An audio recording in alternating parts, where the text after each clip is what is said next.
ये क्या कह रही हैं आप? मीनाक्षी आंटी ने पीयूष अंकल का घर छोड़ दिया? हैरान अनिका ने अंजलि मामी को पूछा। जब अंजलि मामी ने हाँ में अपना सर हिलाया तब अनिका ने धीमी आवाज में अंजलि मामी से पूछा, क्या पीयूष अंकल और उनके बीच कुछ कहासुनी हुई थी कल शाम की बात को लेकर?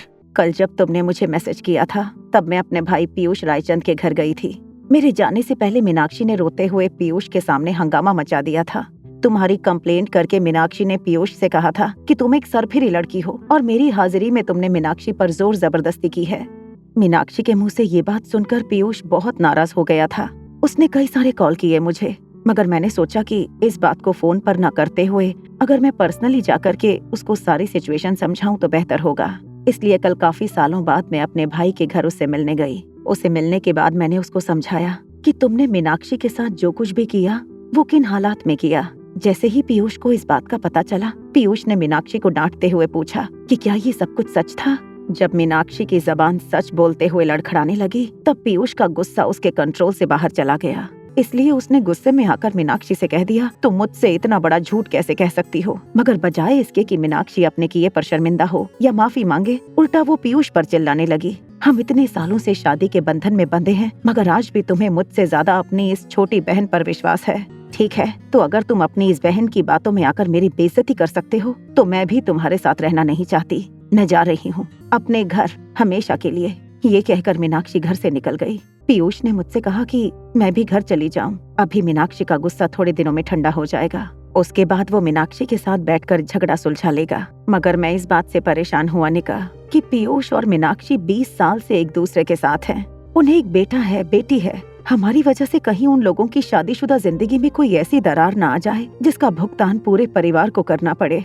अंजलि मामी को सांत्वना देते हुए अनिका ने उनकी पीठ पर अपना हाथ देते हुए कहा, आप चिंता मत कीजिए, सब कुछ ठीक हो जाएगा। तभी अचानक अंजलि मामी की आंखों से आंसू निकलने लगे और उन्होंने अनिका से कहा, आज सुबह से पीयूष किसी इम्पोर्टेंट मीटिंग में बिजी है। मैंने जब उससे फोन करके बात करने की कोशिश की तब पता चला पीयूष अभी भी मीनाक्षी पर बहुत गुस्सा था। अभी अंजलि मामी ये सब कुछ सोच ही रही थी कि मीनाक्षी तेज कदमों से मल्होत्रा हाउस में चिल्लाते हुए आई।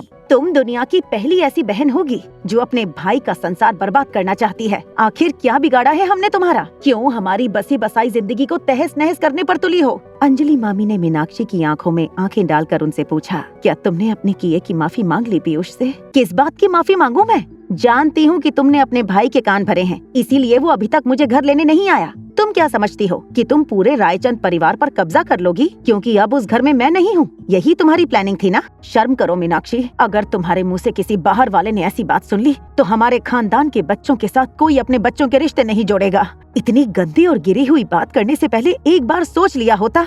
लेकिन मैं भी किसे समझा रही हूँ? अगर सोचने समझने की शक्ति तुम में होती तो आज तुम्हें ये दिन नहीं देखना पड़ रहा होता जो तुम देख रही हो। बहुत घमंड था ना तुम्हें अपने पैसों का। आज मुझे लगता है कि तुमसे गरीब औरत इस दुनिया में कोई नहीं है। ऐसी बात करके तुमने न सिर्फ रायचंद परिवार पर बल्कि अपने आहूजा परिवार का सर भी शर्म से झुका दिया है।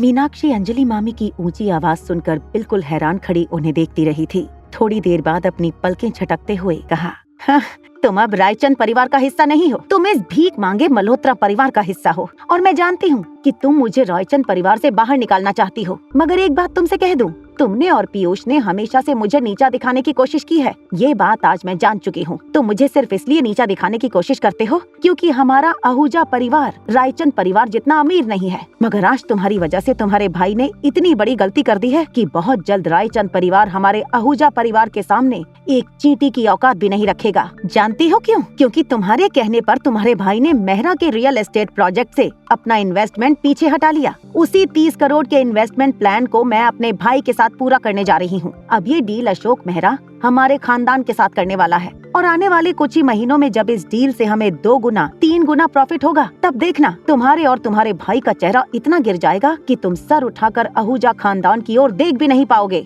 बड़ी बड़ी बातें करने के बाद मीनाक्षी तुरंत मल्होत्रा हाउस से निकल गई। मगर बिना कुछ बोले हैरान होकर अंजलि मामी और अनिका बस एक दूसरे को देखते रहे। थोड़ी देर के बाद दौड़ती हुई रिया सीढ़ियों से उतर कर आई और अपनी मम्मी से लिपट कर बोली, मम्मा मैं तैयार हो गई हूँ, क्या हम डैडी से मिलने जा सकते हैं? रिया के मुंह से ये बात सुनकर अंजलि मामी को जैसे जोर का झटका लग गया था। बिल्कुल हैरान आंखों से अंजलि मामी ने अनिका से पूछा, ये रिया क्या कह रही है?